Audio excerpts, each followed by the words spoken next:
जे तुमच्या आमच्या पुढे हे शिवलिंग आहे ना, या शिवलिंगाची निर्मिती झाली तरी कशी, आणि निर्मिती कशी झाली असा प्रश्न विचारल्याबरोबर सुतांचं उत्तर आहे की नंदिकेश्वर भगवंतानी जी सनत कुमाराला कथा सांगितली तीच मी तुम्हाला सांगतो की पूर्वी क्षीरसागरात पोहडलेले भगवान महाविष्णू, या महाविष्णूच्या नगरामध्ये ब्रह्मलोकातून ब्रह्मदेव आले आणि ब्रह्मदेव आल्यानंतर झोपलेल्या विष्णू भगवंताला पाहिलं आणि विष्णूला म्हणायला लागले, ए पुत्रा उठ, किती दिवस झालं झोपतोस? ए पुत्रा उठ, किती दिवस झालं झोपणार आहेस? अरे काहीतरी सृष्टीचं कार्य कर, उठ. आवाज दिल्याबरोबर राग आला भगवान विष्णूंना की ब्रह्मदेव आपल्याला पुत्र म्हणतोय. तसं ब्रह्मदेवाची निर्मितीच विष्णूपासून, विष्णूच्या नाभी कमळातून ब्रह्मदेवाचा जन्म. पण ब्रह्मदेव मतिभ्रष्ट झाल्यामुळं अहंकाराच्या तोऱ्यामध्ये विष्णूला म्हणतात, अरे तू माझा मुलगा आहेस, उठ लवकर. उठ म्हटल्याबरोबर भगवान विष्णूला राग आला. विष्णू म्हणतात, अरे तूच माझं पोरगा आहेस, तूच माझा मुलगा आहेस. ब्रह्मदेव म्हणायला लागले, अरे तू माझा मुलगा आहेस. विष्णूदेव म्हणतात, तू माझा मुलगा आहेस. दोघांचा वाद सुरू झाला. अरे मी तुझा तात आहे, मी तुझा पिता आहे. विष्णू म्हणतात, मी तुझा पिता आहे. ब्रह्मा म्हणतोय, मी तुझा पिता आहे. विष्णू म्हणतात, मी तुझा बाप आहे. ब्रह्मदेव म्हणतात, मी तुझा बाप आहे. दोघांचा वाद सुरू झाला आणि जसा दोघांचा वाद सुरू झाला, वाद एवढ्या विकोपाला गेला, मी श्रेष्ठ तू श्रेष्ठ, मी श्रेष्ठ तू श्रेष्ठ, एवढा वाद विकोपाला गेला की या वादाचं भयंकर अशा युद्धामध्ये रूपांतर झालं. भगवान महाविष्णू गरुडावरती आरूढ झाले, ब्रह्मदेवजी हंसावरती आरूढ झाले आणि दोघांचं गणगोर असं युद्ध सुरू झालं. एवढं गणगोर युद्ध सुरू होतं, 33 कोटी देवताला वाटायचं, अरे काय नवल आहे. ब्रह्मदेवजी म्हणतात, मी याचा बाप आहे. विष्णूजी म्हणतात, मी याचा बाप आहे. दोघांचं युद्ध सुरू झालंय. या दोघांच्या युद्धामध्ये कोण जिंकणार, कोण हरणार, कोण विजय पावणार, कोण रोखणार यांचं युद्ध. कधी ब्रह्मदेवजी आघात करताय, कधी विष्णुदेव आघात करताय. या दोघांचं घनघोर असं युद्ध सुरू आहे. त्रिलोक्यात हाहाकार माजलाय. प्रत्येकाला वाटायचं, अरे काय असं आहे की हे म्हणतात मी श्रेष्ठ आहे, तो म्हणतोय मी श्रेष्ठ आहे. कोण श्रेष्ठ ठरणार, कोण श्रेष्ठ ठरणार? अहो श्रेष्ठ नंतर ठरल, पण यांचा वाद कोण मिटवणार, यांचं युद्ध कोण थांबवणार? आणि हे जर युद्ध थांबलं नाही तर काय होणार जगात? या जगातला आधारच जर एकमेकांसोबत युद्ध करत असतील, या जगाचे पालन करणारे विष्णू भगवान हे जर युद्ध करत असतील, या जगाची निर्मिती करणारे ब्रह्मदेव हे जर युद्ध करत असतील तर काय होणार जगात? काय होणार जगात? प्रत्येकाला प्रश्न पडत होता, कोण रोखणार युद्ध? युद्ध एवढं विकोपाला गेलं की कोणीही थांबायला तयार नव्हतं. विष्णुदेव माघार घ्यायला तयार नाहीत, ब्रह्मदेव माघार घ्यायला तयार नाहीत. 33 कोटी देवता लोक प्रार्थना करत होते, थांबवा हे युद्ध, थांबवा हे कोणीतरी युद्ध. पण विष्णू म्हणत होते, मी श्रेष्ठ आहे, हा माझा मुलगा आहे, याला सांगा समजून. ब्रह्मदेव म्हणतात, नाही नाही, मी याचा तात आहे, मी याचा पिता आहे, हाच माझा मुलगा आहे, सांगा त्या विष्णूला जाऊन. दोघही आपल्या आपल्या वाहनावरती बसलेले आहेत. विष्णूजी गरुडावर बसलेले आहेत, ब्रह्मदेवजी हंसावर बसले आणि दोघांचं घनघोर असं युद्ध सुरू आहे. 33 कोटी देवताला प्रश्न पडत होता, कोण थांबवणार, कोण थांबवणार, कोण थांबवणार? हे कळालं निर्गुण तत्वाला. ज्या दिवशी शिवजींच्या लक्षात आलं या युद्ध विकोपाला गेलाय, शिवजी त्याच्यामध्ये त्या दोघांचं युद्ध ज्या ब्रह्मांडामध्ये चालू आहे त्या ब्रह्मांडामध्ये एक अत्यंत दिव्य रूपानं प्रगट झाले आणि दोघांच्या मधोमध हे असं सुंदर असं लिंग स्तंभ तयार झाला. आणि स्तंभ तयार झाल्यानंतर त्या स्तंभाचा अंतही नाही, त्याचा प्रारंभही नाही. अत्यंत दिव्य स्वरूप आहे. सगळे 33 कोटी देव म्हणायला लागले, कोणता असा स्तंभ असेल हा? काय निर्माण झालं असेल? कोण असेल हा? सगळेजण चर्चा करायला लागले. दोघांचे युद्ध थांबलं. त्या स्तंभाच्या एका साईडला विष्णूजी थांबलेले आहेत आणि एका बाजूला ब्रह्मदेवजी थांबलेले आहेत आणि दोघांच्या मधोमध असा सुंदर असा एक स्तंभ तयार झालेला आहे. दिव्य ज्योती जागृती जसं व्हावी त्या प्रकारे एक ज्योत तयार झालेली, एक स्तंभ तयार झालेला आहे. त्याचा सुरुवातही कुणाला माहिती नाही कुठून सुरू झालंय. शेवटी गेले तर पाताळात, त्याही पत्ता लागला नाही. दोघांना असं वाटलं, कोण आहे आपल्या युद्धामध्ये आडवा आलाय. म्हणून ब्रह्मदेवजी हंसावर बसून वर गेले की याचा सुरुवात मला पाहायची आहे आणि विष्णूजी गरुडावर बसून खाली पाताळात गेले, याचा अंत मला पाहायचा आहे. म्हणून दोघही जण एकमेकांना, ब्रह्मदेव वर जात आहेत आणि विष्णूदेवजी खाली ब्रह्मांडात सप्त पाताळ आहे, त्या सप्त पाताळामध्ये गेले तरी याचा अंत लागला नाही. विष्णूजी दुःखी झाले. अरे हा स्तंभ काय निर्माण झाला असेल, कोण असेल हे स्तंभाच्या रूपाने निर्माण झाले. आणि वर आले विष्णूजी, वर आले. ब्रह्मदेवजी मात्र कपट करून खाली आला. कपट केलं ब्रह्मदेवानं, खाली आले. आणि खाली आल्याच्या नंतर दोघांची भेट झाली. आणि भेट झाल्यानंतर विष्णूजी म्हणतात, मी गेलो होतो खाली याचा अंत पाहण्याकरता काय, पण मला याचा अंत सापडला नाही. ब्रह्मदेवानं तीच संधी डोक्यात धरली आणि ब्रह्मदेव म्हणायला लागले, मी याचा अंत प्रारंभ पाहिला, मी याची सुरुवात पाहिली. मग बघ, मी श्रेष्ठ ठरलो, मीच मोठा ठरलो. मी याची सुरुवात कुठून झाली ते पाहून आलोय. साक्षी वाटत नसल तर मी केतकी नावाचं फुल आणलंय. केतकी, त्याला आपल्या भाषेत कणेरीचं फुल म्हणतो आपण. हे केतकी फुलाला मी घेऊन आलो इथं. विचार झाला. भगवान विष्णूंनी केतकी फुलाला विचारलं तर केतकीने होकार दिला. आणि ब्रह्मदेव खोटं बोलले होते, कपट केलं होतं. त्यांनी अंत याची सुरुवात पाहिलीच नव्हती. पण श्रेष्ठ ठरायचं होतं ना त्याला. आणि श्रेष्ठ ठरण्याकरता माणसं कुठल्याही पातळात जातात, कुठल्याही पातळीला जातात. ब्रह्मदेव होते पण खोटं बोलले. आणि त्या केतकी फुलाला साक्षी ठरवलं आणि सांगितलं, हे बघ माझ्यासोबत हे केतकी होता, यानं पाहिलंय आम्ही याचा प्रारंभ कुठून झालाय. ब्रह्म लोकापासून याचा प्रारंभ झालाय आणि त्याच्यावर माझं लोक आहे, त्याच्यावर माझं निवासस्थान आहे, म्हणून तूच माझा मुलगा आहेस. खोटं बोलल्याबरोबर त्या दिव्येतून ओंकार नादात शिवजी प्रगट झाले. जसे शिवजी प्रगट झाले त्रिलोक्यात हाहाकार माजला.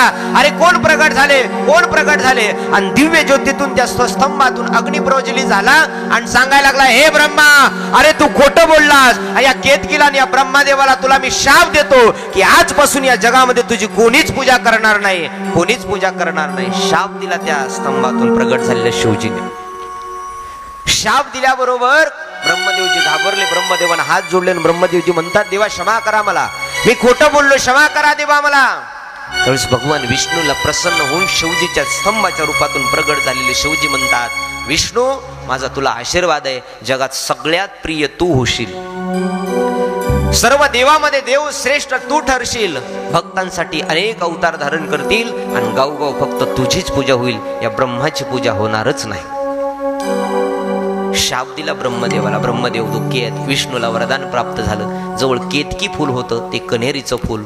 ते केतकी फुल असताना त्यानं घाबरला आणि घाबरून हात जोडून शिवजीला शरण गेला. शाप दिला त्या केतकीला.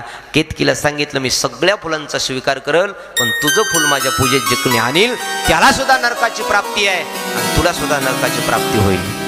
म्हणून लक्षात ठेवा बरं, शिवजीच्या पूजेला ते पांढरं फुल असतं ना कण्हेरीचं, 5 पाकळ्या असतात त्याला, पांढरं आणि पिवळं, कण्हेरीच म्हणतात ना इकडं, बरोबर आहे. केतकी नावाचं फुल आहे. शाप दिला त्याला की तुला माझ्या पूजेमध्ये मान दिला जाणार नाही. आणि त्या फुलानं माफी मागितली, उशाप मागितला, देवा मी माझ्या मतानं आलो नाही हो, मला या भगवान ब्रह्मदेवानं सांगितलं होतं तू खोटं बोल, मी दुसऱ्याच ऐकून खोटं बोललो. म्हणून लक्षात ठेवा, दुसऱ्याच ऐकून खोटं बोलायचं. तुम्ही डोळ्यानं पहा एखाद्याचं दृश्य, मग त्याला सत्य खरं खोटं त्याला सांगा. दुसऱ्याच ऐकून आपण एखाद्याला नाव ठेवायचं नाही, कारण कानात आणि डोळ्यात 4 बोटाचं अंतर आहे. कधी कधी डोळ्यानं पाहिलेलं खरं होईल का नाही सांगता येत नाही, कधी कधी कानानं ऐकलेलं खरंच असेल का नाही या संभ्रमात या तुम्ही आम्ही. पण आपण एखाद्याचं कानानं वर्णन ऐकतो आणि त्याच पद्धतीनं समोरच्याचं जीवन पाहतो, त्याला नाव ठेवतो. नाव ठेवणारे जगात लोक कधी मोठे झाले नाही बघा. केतकी फुलानं उशाप मागितला. तेवढ्यामध्ये उशापाच्या योगात महादेवजी शंकरजी म्हणतात, तू माझ्या पूजेत तर नाही, पण कमीत कमी विष्णूच्या पूजेत तुला मान दिला जाईल. विष्णू भगवंतांनी स्तंभातल्या रूपातल्या शिवजीला नमस्कार केला आणि त्याच पद्धतीनं ब्रह्मदेवानं उशाप मागितला. सांगितलं, असं तर तुझी पूजा कोणी करणार नाही, पण जिथं यज्ञ असेल फक्त तिथंच तुझी पूजा केली जाईल, तुझं जगात मंदिर कुठं होणार नाही. म्हणून लक्षात ठेवा, ब्रह्मदेवाचं जगात मंदिर कुठं नाही, फक्त एकाच ठिकाणी आहे, ते म्हणजे पुष्कराजला. ब्रह्मदेवाचं एकच मंदिर आहे, पुन्हा त्याचं मंदिर कुठं झालं नाही. हा शिवजींना दिलेला शाप ब्रह्मदेवाला. या स्तंभ रूपानं प्रगट झालेले शिवजी, या स्तंभ रूपालाच पुढं लिंग असं म्हटलं जातं. शिवजी प्रगट झाले होते त्या स्तंभातून, म्हणून त्याला नावच पडलं शिवलिंग. बोलिये उमापती महादेव की जय. बोला हर हर महादेव. जगात 2 प्रकारच्या शिवभक्ती केली जाते. एक म्हणजे शिवांच्या मूर्तीची पूजा केली जाते आणि दुसरी शिवलिंगाची पूजा केली जाते. जे जगातला आधारस्तंभ म्हणून प्रगट झाले, भगवान विष्णू आणि ब्रह्मदेवाच्या युद्धाला कारणीभूत थांबवायला शिवजींनी जे रूप प्रगट केलं त्याला स्तंभ म्हणायला लागले. आणि त्याच्यातूनच शिवजी प्रगट होऊन या ब्रह्मदेवाला आणि विष्णूला जे आशीर्वाद उशाप दिला त्यातून या शिवलिंगाची निर्मिती झाली. हे शिवलिंग अत्यंत श्रेष्ठ आहे. या शिवलिंगाची पूजा केली रे केली की जीवनाचं सार्थक होतं. आणि जीवनाचं सार्थक झाल्याच्या नंतर एखाद्या माणसाला शिवजीच्या मूर्तीची पूजा नाही करता आली हरकत नाही. घरात नाही कुणाच्या मूर्ती सहसा ठेवत आपण, पण शिवलिंग मात्र प्रत्येकाच्या घरात असावंच. छोट्या रूपात का होईना शिवलिंगाची पूजा आपण करावी, कारण ते शिवलिंग अत्यंत पूर्वी पवित्र आहे. आणि या पवित्र स्थानी शिवलिंगाचे अनेक भाग आहेत. त्यातलं कलियुगात सर्वात श्रेष्ठ पार्थिव शिवलिंग सांगितलं जातं. पार्थिव म्हणजे दगडाचं शिवलिंग सांगितलं जातं. हे दगडाचं शिवलिंग अगदी सुंदर आहे. शिवलिंगाचे मुख्य 5 प्रकार आहेत. शिवलिंग 5 प्रकारचं आहे. एक स्वयंभू शिवलिंग आहे, दुसरं बिंदू शिवलिंग आहे, 3 नंबर प्राकृतिक शिवलिंग आहे, 4 नंबर सदू शिवलिंग आहे आणि 5 नंबर गुरु शिवलिंग आहे. यापैकी जे पार्थिव शिवलिंग आहे त्याला अगदी कलियुगात श्रेष्ठ ठरल्या गेलं, कारण प्रत्येक युगामध्ये त्या शिवलिंगाची पूजा केली जायची. त्रेतायुगात, सत्ययुगात आणि द्वापार युगात. सत्ययुगात असं म्हणतात रत्नाचे शिवलिंग होतं. हिरे जरीत मुकुट रत्न असतो ना आपल्याकडे, त्या रत्नाचे शिवलिंग होते. त्या रत्नाच्या शिवलिंगाची सत्ययुगात पूजा करायचे.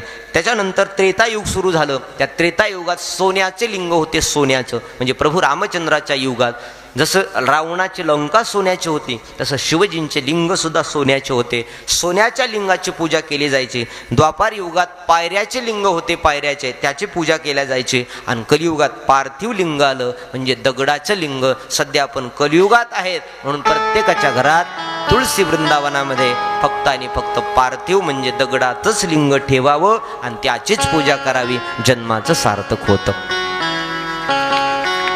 ही पूजा करत असताना अनेक पूजा विधी सांगितली आहे. सर्वात श्रेष्ठ सांगितलं कलियुगात. आणि कलियुगाची पूजा याची करत असताना आणखी जे 4 वर्ण आहेत त्या 4ही वर्णाची गणना सूत महोदय शौनकादिक ऋषीला सांगतात.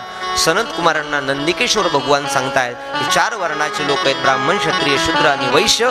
ब्राह्मणाने कोणत्या शिवलिंगाची पूजा करावी, क्षत्रियाने कोणत्या शिवलिंगाची पूजा करावी, वैश्यानं कोणत्या शिवलिंगाची पूजा करावी, शूद्रानं कोणत्या शिवलिंगाची पूजा करावी याचं वर्णन करत असताना ब्राह्मणासाठी पांढऱ्या शिवलिंगाची किंवा पांढऱ्या रंगाची जी माती आपण म्हणतो पांढऱ्या रंगाची माती आहे, त्या पांढऱ्या रंगाची माती त्या ब्राह्मणाने घेऊन यायची आणि त्यांनी त्याची पूजा करून त्याचे शिवलिंग बनवायचं आणि त्याची पूजा करायची. 2 नंबर क्षत्रियाने लाल माती, त्या लाल मातीचं एक सुंदर असं शिवलिंग बनवायचं आणि त्याची पूजा करायची. 3 नंबरला वैशानी पिवळ्या रंगाची माती जर उपलब्ध झालीच कुठं तर पिवळ्या रंगाची माती आणायची, त्याचं शिवलिंग बनवायचं आणि त्याची पूजा करायची. आणि 4 नंबर शूद्रांनी काळ्या मातीचं शिवलिंग तयार करायचं आणि त्याची सुंदर अशी शिवपूजा करायची.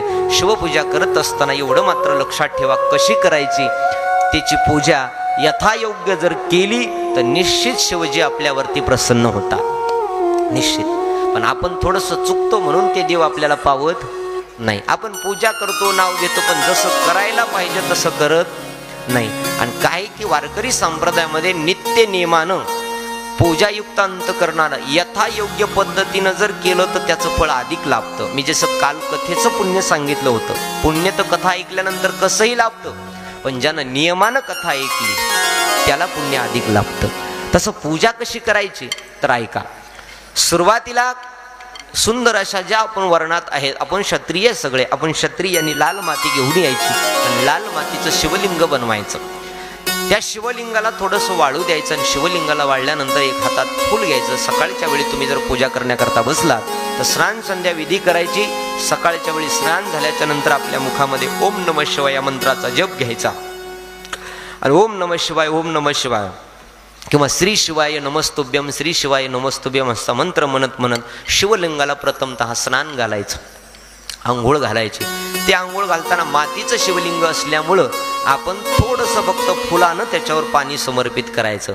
आणि तुम्हाला जे मंत्र येईल आंघोळ घालताना जर शिवजीचा मंत्र म्हणला ओम स्तु नीलग्रीवाय नमः, ओम स्थूलगीव निवायले नमः असं जर म्हटलं तर त्याचं पुण्य अनेक प्राप्त होतं. आता हे काही कळणार नाही, पण ऐकून ठेवा नुसतं. अगदी सुंदर. शिवजींच्या स्नानासाठी मंत्र हा वापरला जातो. फुलानं त्याला शिवजीला आंघोळ घालायची. 2 नंबरला त्याला वस्त्र परिधान करायची. असं म्हणतात की पांढऱ्या रंगाची थोडंफार वस्त्र जर आपल्या घरात असेल, सुती कपडा पांढरा, थोडंसं कापा किंवा थोडंसं आपल्या हाताने फाडून त्याला शिवलिंगाला जर समर्पित केलं तर अगदी चांगलंच आहे. शिवलिंगाला वस्त्र घालते वेळी ओम नृषिताय नमः, ओम नृषिताय नमः या मंत्राचा जप केला तर शिवजी अत्यंत प्रसन्न होतात. 3 नंबरला शिवजीला भस्म लावावा.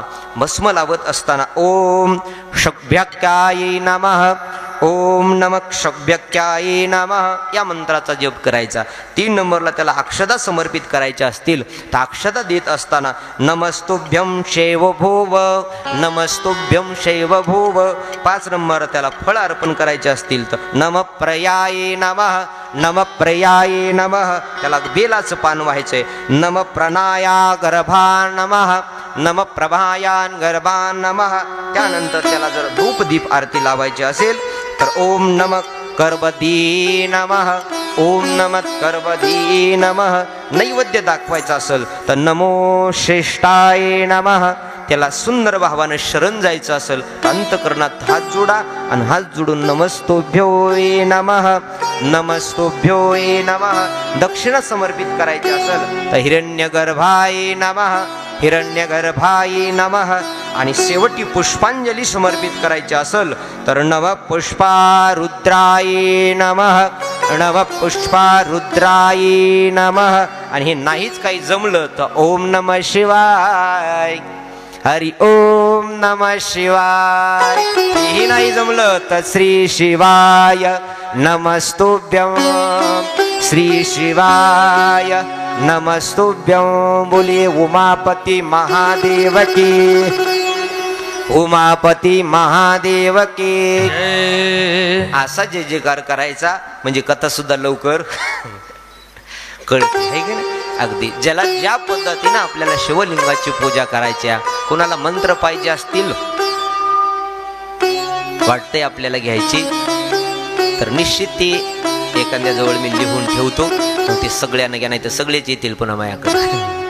ज्याला पाहिजे असतील त्याला, नसली तर चांगलंच आहे. सगळ्यात उघडा मंत्र जाणार रामकृष्ण हरी म्हणा, नाही तर ओम नमः शिवाय एवढा मंत्राचा जप करायचा आणि अगदी शिवलिंगाची यथायोग्य पद्धतीने पूजा करायची. शिवलिंगाची पूजा केली केली की शिवनाम हे सगळ्यात श्रेष्ठ आहे म्हणून जगात काही घेणं देणं नाही.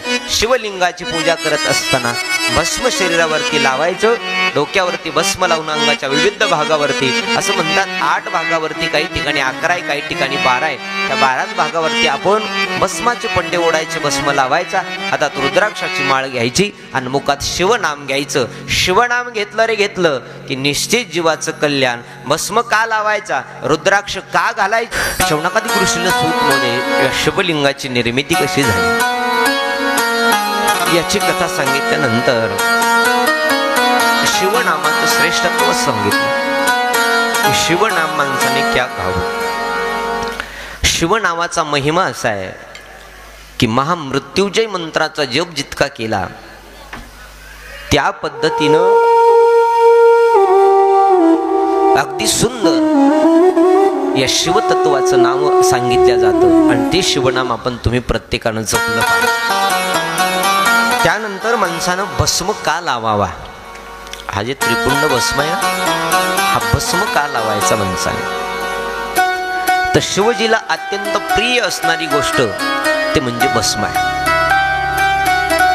तुमच्या आमच्याकडं भस्माचे अनेक प्रकार आहेत, पण शिवजीला प्रामुख्यानं आवडणारा भस्म त्याला श्वेत भस्म असं म्हणतात, म्हणजे थोडक्यात पांढरा भस्म.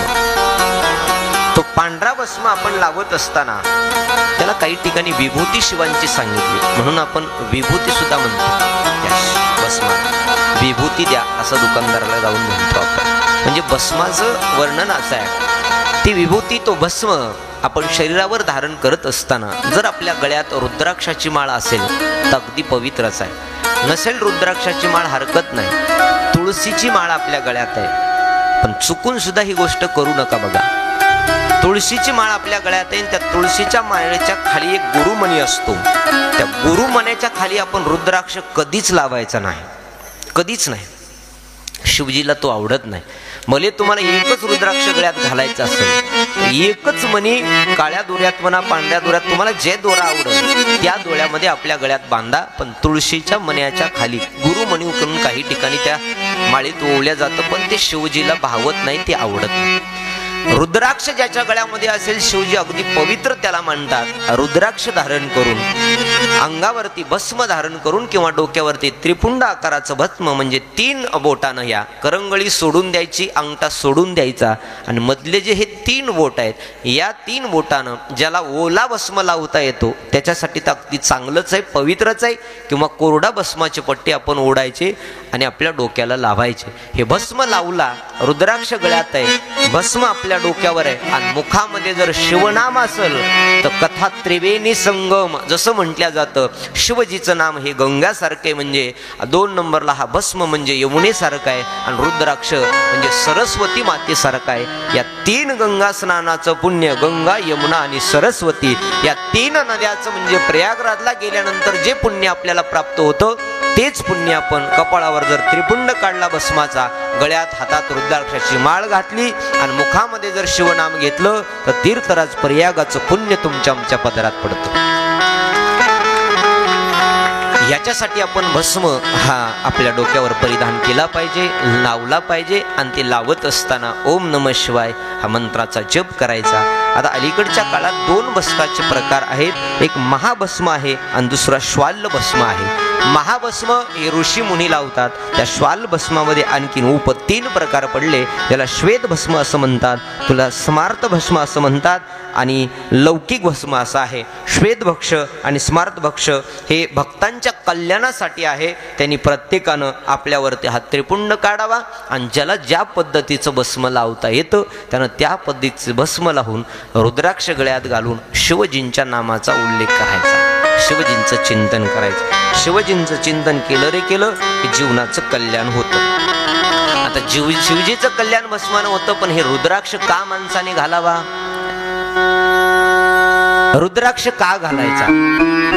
रुद्राक्ष निर्माण कसा झाला, आणि रुद्राक्ष घातल्यानंतर पुण्य काय मिळतं? भस्मानं मिळतं ठीक आहे, पण रुद्राक्ष कसा निर्माण झाला, रुद्राक्षाची उत्पत्ती कशी झाली तर ऐका. एकदा शिवजी तपश्चर्या करण्याकरता बसले होते. भगवान शिव तपश्चर्या करत बसले होते, आणि तपश्चर्या करत अनेक वर्ष लुटून गेले. अनेक वर्ष लुटून गेल्यानंतर प्रभूला तपश्चर्येतून जाग आली.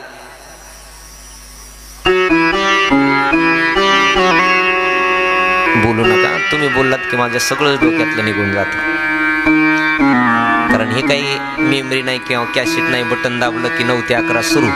त्याची महती ते कट करा. आता परत रुद्राक्ष का निर्माण झाला, रुद्राक्ष कसा निर्माण झाला, रुद्राक्ष माणसाने का घालावा? एकदा भगवान शंकर तपश्चर्या करण्याकरता बसले होते, आणि तपश्चर्या करण्याकरता बसले असताना हजारो वर्ष लोटून गेले. शिवांची तपश्चर्या म्हणजे भगवान विष्णू ब्रह्मदेव यांच्या वेगळी होती.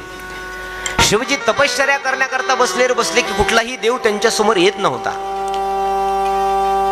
आणि ते शिवजी तपश्चर्या करण्याकरता बसले. तपश्चर्या करत बसले असताना तपश्चर्येतून जागे झाले, डोळे उघडले, आणि ब्रह्माचं चिंतन केल्यामुळं, म्हणजे निर्गुण निराकार तत्व जे ब्रह्म आहे, हे ब्रह्मदेव नाही, जे निर्गुण निराकार तत्व ब्रह्म आहे, त्या ब्रह्माचं तत्व चिंतन केल्यामुळं आनंद वाटला, आणि आनंदाचे आसू डोळ्यातून निघाले. आणि आनंदाचे आसू डोळ्यातून निघाले, ते कैलासाहून खाली पडले या धरामंडलावरती, आणि त्या आसूतून म्हणजे डोळ्यातल्या पाण्यातून ज्या ठिकाणी ते डोळ्यातलं पाणी पडलं होतं त्या ठिकाणी एक वृक्ष निर्माण झाला, एक झाड उत्पन्न झालं, त्याला रुद्राक्षाचं झाड असं म्हणतात. हे रुद्राक्षाचं झाड निर्माण झालं ते उत्तर काशी, उत्तर प्रदेश, काशी, वाराणसीमध्ये जास्त रुद्राक्षाची झाडं पाहायला मिळतात. तो रुद्राक्ष शिवजीला एवढा प्रिय वाटायला लागला, एवढा प्रिय वाटायला लागला की माझ्या डोळ्यातून निघालेलं पाणी, त्या डोळ्यातल्या पाण्यातून हा रुद्राक्षाची निर्मिती झाली आहे. आनंद तत्व जे आहे त्या आनंदाचं तत्वाचं प्रतीक म्हणजे रुद्राक्ष आहे. भगवान भोले बाबाच्या डोळ्यातून आलेले आसू हे कधीही व्यर्थ जाणार नाही, म्हणून त्याच्यापासून सुंदर असं भस्म रुद्राक्षाची निर्मिती झाली. ही रुद्राक्ष इतका पुनीत आहे. काही ठिकाणी पांढऱ्या रंगाचे रुद्राक्ष आहेत, काही ठिकाणी लाल रुद्राक्ष आहेत, काही ठिकाणी पिवळे आहेत आणि काही ठिकाणी काळे आहेत. 4 प्रकारचे रुद्राक्ष आहेत. या 4ही प्रकारच्या रुद्राक्षानं अंगावर परिधान केले तर मोक्ष मिळतोच निश्चित आहे. पण या रुद्राक्षामध्ये पुन्हा अनेक प्रकार आहेत. 1 मुखी रुद्राक्ष आहे, 2 मुखी रुद्राक्ष आहे, 3 मुखी रुद्राक्ष आहे, 4 मुखी रुद्राक्ष आहे, 5 मुखी रुद्राक्ष आहे, असे जवळपास 14 प्रकारचे रुद्राक्ष आहेत. 1 मुखी रुद्राक्ष गळ्यामध्ये घातला किंवा एखाद्या माणसाला मिळालं तर साक्षात शिवतत्वच मिळालं त्याला. 2 मुखी रुद्राक्ष मिळाला देवी देवाश्वर समजले जातात. म्हणजे अर्ध नारी नटेश्वर भगवंताचं जे रूप आहे हे 2 रुद्राक्ष 2 मुखी असल्यावर. 3 मुखी रुद्राक्ष मिळाला तर ते साधनाला फळ देणारा असतो. 4 मुखी रुद्राक्ष मिळाला तर ब्रह्मस्वरूप जे 4 पुरुषार्थ आहेत, धर्म अर्थ काम आणि मोक्ष, या 4 पुरुषार्थ स्वरूप म्हणजे 4 मुखी रुद्राक्ष आहे. पंचमुखी रुद्राक्ष म्हणजे काली रुद्र रूपानं स्वरूपानं आहेत. 6 मुखी रुद्राक्ष म्हणजे कार्तिकेचे जे 6 तोंड आहेत, भगवान शंकराचा जो मुलगा आहे त्याचं प्रतीक मानलं जातं. 7 मुखी रुद्राक्षानं अभेय स्वरूपाचं मोक्ष मिळतो. 8 मुखी रुद्राक्ष आहे त्याला अष्टमूर्ती भैरव असं म्हणतात. जे 8 प्रकारचे काळ भैरव आहेत, त्या 8 प्रकारचा मुखी रुद्राक्ष जर 8 मुखी असला तर अष्टभैरव त्याला म्हटलं जातं. 9 प्रकारचा जर रुद्राक्ष मिळाला तर 8 भैरव आणि 1 कपिल मुनी. 10 प्रकारचा म्हणजे दशमुखी रुद्राक्ष मिळाला तर विष्णूचं रूप साक्षात मानलं जातं. म्हणजे जे विष्णूचे 10 अवतार झालेत हे 10 अवतार म्हणजे दशमुखी रुद्राक्ष आहे. 11 मुखी जर मिळाला तर रुद्राचे 11 स्वरूप आहेत म्हणजे भोले बाबाचे 11 मुखी रुद्राक्ष म्हटलं जातं. ज्याला 12 मुखी रुद्राक्ष मिळाला त्यानं विष्णू रूप 11 मूर्ती म्हणजे ब्रह्मदेवाचे आहेत. आणि 12 ज्योतिर्लिंग जे आहेत ते 12 ज्योतिर्लिंगाचं पुण्य त्या 12 मुखी रुद्राक्ष मिळाल्यानंतर मिळतं. 13 मुखी रुद्राक्ष जर मिळाला तर 13 मुखी मिळतात त्याला मोक्ष मिळतो. अत्यंत ते मनुष्य तेजस्वी मनुष्य म्हणून ओळखला जातो. आणि 14 मुखी रुद्राक्ष मिळाला तर साक्षात शिवस्वरूप माणूस मिळतो. नाहीच कोणता मिळाला तर तुम्हाला जे मिळेल ते रुद्राक्ष घाला, जीवनाचं कल्याण. बोली उमापती महादेव की जय. बोला हर हर हर महादेव. सुंदर अशा रुद्राक्षाचं वर्णन केलं. आणि रुद्राक्षाचं वर्णन केल्याच्या नंतर प्रभू शंकरजीला शिवजीला अत्यंत प्रिय असणारं बेलाचं पान आहे, बेलपत्र असं म्हणतात त्याला. हे बेलपत्र शिवजीला का वाहिलं जातं? आणि जो वृक्ष अगदी सुंदर आणि पवित्र वृक्ष राजा म्हटलं जातं त्याला बेलाचा राजा म्हणजे या वृक्षांचा राजा म्हटलं जातं बेलपत्राला. आणि हे बेलपत्र शिवजीला अगदी प्रिय झालं. ज्या माणसानं बेलाचे त्रिपुंड शिवजीला वाहिले म्हणजे 3 प्रकारचा बेल ज्याला कुठेही तुटलेलं किंवा कुठेही छिद्र न नसलेला बेलपत्र जर शिवजीच्या डोक्यावरती वाहिला, वाहत असताना तो सुद्धा शिवजीला समर्पित करत असताना माणसानं कसा व्हायचा तर याला सुद्धा शास्त्रामध्ये म्हणजे आपल्या शिवपुराणामध्ये असं सांगितलंय की बेलपत्र वाहत असताना शिवजीला कसंही व्हायचं नाही व आणलाय म्हणून टाकून द्यायचं नाही. जसं सवासानी उलटं पान आम्हाला सगळ्याला कळतं, शिवजीच्या डोक्यावरती ते बेलाचं पान असं ठेवावं आणि त्याचा जो देठ आहे ते वरच्या बाजूला राहावा. वरच्या म्हणजे आपल्या भाषेत उलटं बेलपत्र शिवजीच्या डोक्यावर ठेवलं तर शिवजीला तो पंचमुखी अमृताचं स्नान केल्यानंतर जे आपण आंघोळ घालतो शिवजीला पंचरत्नानं, ते रत्नाचं पुण्य त्या बेल वाहणाऱ्या माणसाला मिळतं. एवढं पुनीत हे बेलपान आहे. बेलाचं पान हे अगदी पवित्र सांगितलं जातं की बेलपानानं शिवजी अगदी प्रसन्न होतात. ज्यांच्या डोक्यावर बेलपत्र टाकले जातात, रोज जर एखादा माणूस 1000 बेलाचं पान शिवजीला वाहत असेल तर त्याला कैलासाची प्राप्ती होते. नसल वाहत तर कमीत कमी 1 तरी रोज, नाही 1000 झाले तर हरकत नाही, पण कमीत कमी 1 तरी रोज बेलाचं पान आपल्या देवघरात असलेल्या शिवजींना वाहिलं तर निश्चित त्याला सुद्धा कैलासाची प्राप्ती होते. काही शिवजींना प्रिय असणारी फुलं आहेत बघा की भोले बाबांना याच फुलाचा वापर करायचा पूजा करताना. शिवजी असं सांगतात की मला कोणत्याही रंगाची फुलं आवडत नाही, कोणतीही फुलं आवडत नाही. पूजा करते वेळी शिवजींना प्रथमतः रुई आहे ना, रुईचं फुल चालतं, कन्हेरीचं फुल चालतं, बेलाचं पत्र चालतं, द्रोण पुष्प चालतं, आघाडा ज्याला आपण आगारा म्हणतो त्याला शास्त्रात आघाडा शब्द आहे, आघाडा वाहिला तरी पुण्य मिळतं. दुर्भुक फुल आहे ते वाहिलं तरी मिळतं. शमीक पत्र फुल आहे ते वाहिलं तरी पुण्य मिळतं. कमळ, बुलूक आणि धोत्र्याचं फुल आपण म्हणतो हे शिवजीला अत्यंत प्रिय आहेत. हे वाहिलं की अगदी शिवजी प्रसन्न होतात. पण चुकून सुद्धा आपली या काही फळं आहेत शिवजीला ती व्हायची नाही. एक नंबरला शिवजीला पळसाचं फूल असतं बघा, पळसाचं असतं ना, ते पळसाचं फूल शिवजीला व्हायचं नाही. ते त्यांना शाप रूपानं सांगितलं जातं. त्याच्यावर शिवजी प्रसन्न होत नाहीत, त्याला पाप लागतं. म्हणून पळसाचं फूल कधीही व्हायचं नाही. दुर्वा ह्या शिवजीला व्हायच्या नाही. मलती नावाचं फूल आहे ते व्हायचं नाही. बाण असल, करसाला असल, तुळस असल, भृगू फूल असल, तमाल असल, जुई असल, जुपारी असल, निर्गुणी असल, तांबडी कनेरी असल, केवडा नावाचं फूल असल, जास्वंद असल, कुडा असल, बिंदूक आणि दनव नावाचं फुल आहे. या फुलानं शिवजी आपशकून मानल्या जाते. म्हणून शिवपूजेच्या वेळी हे फुलं कदापि व्हायचे नाहीत, व्हायचे नाही. नाहीच कोणतं तुम्हाला फूल घेता आलं हरकत नाही, पण कमीत कमी आपण बेलाचं पान तरी शिवजीला व्हायचं आणि जन्माचं सार्थक करून घ्यायचं. पण वाहत असताना ओम नमः शिवाय, हरी ओम नमः शिवाय, कमीत कमी आपण शिवजीची आराधना करायची. नाही रोज बी झालं तरी हरकत नाही, पण आपण सोमवारच्या दिवशी तरी शिवजींची ओम नमः शिवाय या मंत्राचा 108 वेळा आपण जप केला पाहिजे. हे करतील का नाही माहिती नाही, पण तुम्ही करता म्हणून तुमच्यासाठी सांगायलो. शिवजीचे अत्यंत कृपाळू असे या विघ्नेश्वर संहितेतली यातील 25 अध्याय जे होते ते या ठिकाणी पूर्णविराम होतात. आणि त्याच्यानंतर विघ्नेश्वर संहितेतली रुद्र संहिता म्हणून उपसंहिता आहे. त्या उपसंहितेमध्ये सृष्टीचा विस्तार कसा झाला, सृष्टीचा विस्तार करत असताना आदिशिव जे शंकरजी आहेत, या शंकरजीपासून ब्रह्मदेवाची निर्मिती कशी झाली, विष्णूची निर्मिती कशी झाली, आणि विष्णूपासून ब्रह्मदेवाचे चिंतन, ब्रह्मदेवापासून मनुष्यरूपा याचा वंश विस्तार कसा झाला, याचं सविस्तर चिंतन आपण पाहणार आहोत.